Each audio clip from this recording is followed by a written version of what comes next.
Bismillah ar-Rahman ar-Rahim. I especially want to thank شروع اللہ کے نام سے جو بڑا مہربان نہایت رحم والا ہے. میں صدر اردوان کا خاص طور پر شکریہ ادا کرنا چاہوں گا. میں سب لوگوں کو خوش آمدید کہتا ہوں جو اپنے ملکوں کی نمائندگی کر رہے ہیں. میں اسلاموفوبیا پر بات کرنا چاہوں گا کیونکہ میں نے اپنی زندگی کا بیشتر وقت برطانیہ میں گزارا ہے اور بہت سے مغربی ممالک میں سفر کیا ہے جہاں میں نے اس مسئلے کو بڑھتے ہوئے دیکھا ہے. Western countries. So I've seen this phenomena grow, and I think it's very important to address it because it's especially people, Muslims living in Western. اور میرا خیال ہے کہ اس مسئلے پر بات کرنا ضروری ہے کیونکہ مغربی ممالک میں رہنے والے مسلمان اسلاموفوبیا کا شکار ہو رہے ہیں. اس کے خطرناک نتائج آ سکتے ہیں اگر اس مسئلے کو حل نہ کیا گیا، کیونکہ ہم جانتے ہیں کہ کسی بھی کمیونٹی کو دیوار سے لگائے جانے سے بنیاد پرستی بڑھتی ہے. ہم نے دیکھا ہے کہ مانچسٹر اور برمنگھم میں پاکستان کمیونٹی کو حقوق سے محروم رکھا گیا. اس کے نتیجے میں ان میں بنیاد پرستی میں اضافہ ہوا ہے. ہم نے بالکل اسی طرح یورپ میں بھی اسلاموفوبیا بڑھتے دیکھا ہے. میں اس موقع سے فائدہ اٹھاتے ہوئے آپ کی توجہ اس پر مبذول کرانا چاہوں گا. So I just want to take this opportunity to address this issue. The biggest damage done to Muslims is that after 9/11, terrorism was 9/11 کے بعد مسلمانوں کو جو سب سے زیادہ نقصان ہوا وہ یہ کہ اسلام کو دہشت گردی سے منسوب کر دیا گیا. اسلامی دہشت گردی، اسلامی بنیاد پرستی جیسے الفاظ عالمی رہنماؤں نے استعمال کرنا شروع کر دیے. خاص طور پر 9/11 اور اس کے بعد ہونے والے واقعات میں اس بات سے یہ ظاہر کرنا مقصود تھا کہ اسلام بنیاد پرستی کا مذہب ہے اور دہشت گردی اسلام سے وابستہ ہے. خاص طور پر خود کش بمبار کہ جہاں کہیں بھی ایسا ہوتا تجزیہ کار صرف یہ بات کرتے کہ مسلمان خود کش دھماکوں میں ملوث ہیں کیونکہ ان کو جنت کی حوروں کا لالچ ہے. یہ انتہائی احمقانہ خیالات تھے. Regularly we heard these commentators saying that, Muslims are indulging in suicide attacks because they will have virgins in heavens. This sort of nonsense kept going on. Just a brief, anyone who knows about history. یہ تو تاریخ میں ہر جگہ ہے کہ ناکام اور مایوس لوگ خودکشی کو اپنا ہتھیار بنا لیتے ہیں. 9/11 سے پہلے 75% سے زائد خودکش حملے تامل ٹائیگرز نے کیے جو کہ ہندو تھے اور کسی نے بھی نہیں کہا کہ ہندو خودکش بمبار ہیں.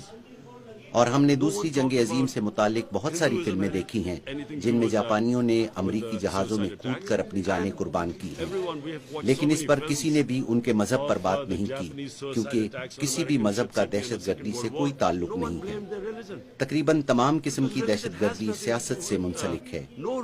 یہ انصاف کی ناکامی ہے جو ناکام اور مایوس لوگ پیدا کرتے ہیں، لیکن اس کے باوجود ہم ہر جگہ اسلام کی بنیاد پرستی سے متعلق سنتے ہیں.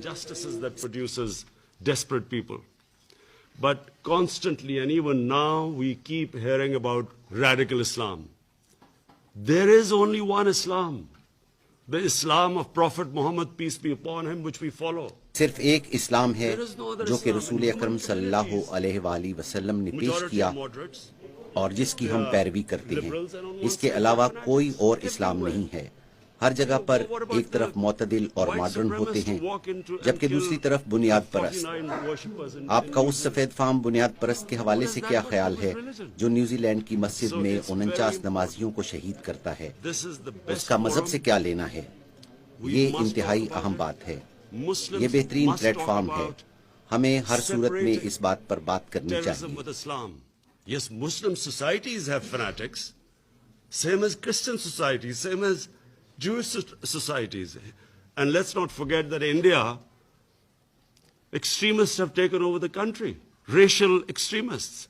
So, number one, my point is, ہمیں ہر صورت میں دہشت گردی کو اسلام سے علیحدہ کرنا چاہیے. مسلم سوسائٹی میں بھی بنیاد پرستی موجود ہے، اسی طرح عیسائیوں اور یہودیوں میں بھی بنیاد پرست ہیں. اور اگر ہم یہاں انڈیا کی بات کریں تو انتہا پسندوں، خاص طور پر نسلی انتہا پسندوں نے ملک پر ہی قبضہ کر لیا ہے۔ میرے خیال میں پہلے نمبر پر اس مسئلے پر بات ضروری ہے۔ یہ کیسے ممکن ہے کہ نیو یارک کا عام شہری یہ بتا سکے کہ یہ انتہا پسند مسلمان ہے اور یہ امن پسند مسلمان ہے؟ یہ کوئی کیسے بتا سکتا ہے؟ مسلمانوں کو صرف دہشت گرد کے طور پر ہی بیان کیا جاتا ہے، اور جب کبھی مغربی دنیا میں دہشت گردی کا واقعہ ہوتا ہے تو سب سے پہلے مسلمان پریشان ہوتے ہیں کہ کہیں دہشت گرد مسلمان نہ ہوں، کیونکہ سب سے پہلے دہشت گردوں کا مذہب بیان کیا جاتا ہے۔ 9/11 کے بعد مجھے ایک مغربی صحافی نے فون کیا کہ کیا آپ اس واقعے پر شرمندہ ہیں؟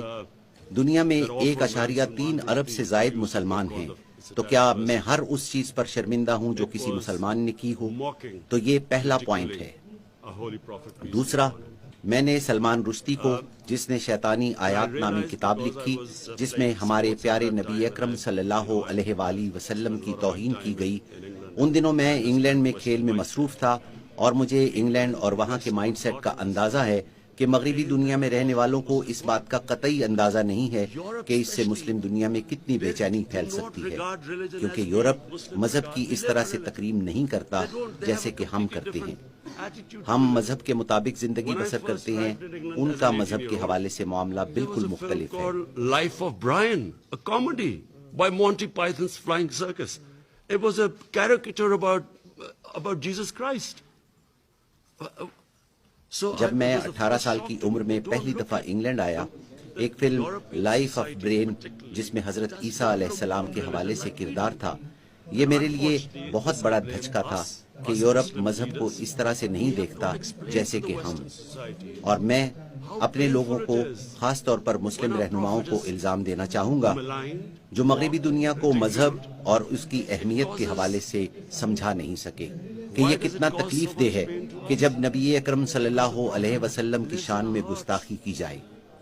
ہمیں تکلیف اس لیے ہوتی ہے کہ نبی اکرم صلی اللہ علیہ وسلم ہمارے دلوں میں رہتے ہیں، اور ہم سب جانتے ہیں کہ دلوں کی تکلیف زخموں کی تکلیف سے بہت گہری ہوتی ہے، اور ہمیں خاص طور پر صدر اردوان اور دوسرے رہنماؤں کو، مغربی رہنماؤں تک یہ پیغام پہنچانا چاہیے کہ جیسے ہولوکاسٹ کی مغربی دنیا میں پابندی ہے، کیونکہ یہ یہودیوں کے لیے بہت ہی تکلیف دہ ہے، اور دنیا کو ہر اس مسئلے پر حساس ہونا چاہیے جس سے کسی کو تکلیف ہو، اور ہم ان سے یہی چاہتے ہیں کہ وہ مسلمانوں کے لیے بھی ایسا ہی محسوس کریں کہ جب کوئی ہمارے پیارے رسول اکرم صلی اللہ علیہ وسلم کی شان میں گستاخی کرے، اور یہ سب طبقات جو اکٹھے رہتے ہیں ان کے لیے بہت ضروری ہے کہ وہ ایک دوسرے کے ساتھ کھڑے ہوں، اور میری نظر میں یہ 2 پوائنٹ اسلاموفوبیا کے تناظر میں بہت اہم ہیں۔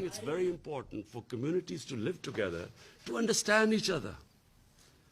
And therefore, these 2 points, in my opinion, have contributed more to Islamophobia than anything else. Because every 2 or 3 years, someone in the European ہر 2 یا 3 سال بعد یورپ اور امریکہ سے کوئی بھی شخص ہمارے پیارے نبی صلی اللہ علیہ وسلم کے خاکے بنا دیتا ہے، جس سے مسلمانوں میں اشتعال پھیلتا ہے، اور اس سے لوگ یہ تاثر دیتے ہیں کہ ان لوگوں میں برداشت کی کمی ہے، جس سے لوگوں کے درمیان خلیج بڑھتی ہے، کیونکہ ان کو اندازہ نہیں ہوتا کہ اس سے ہمیں کیا تکلیف ہوتی ہے، جبکہ یہاں کچھ لوگ ایسے بھی ہیں جو کہ جان بوجھ کر ایسا کرتے ہیں تاکہ اشتعال پھیل سکے۔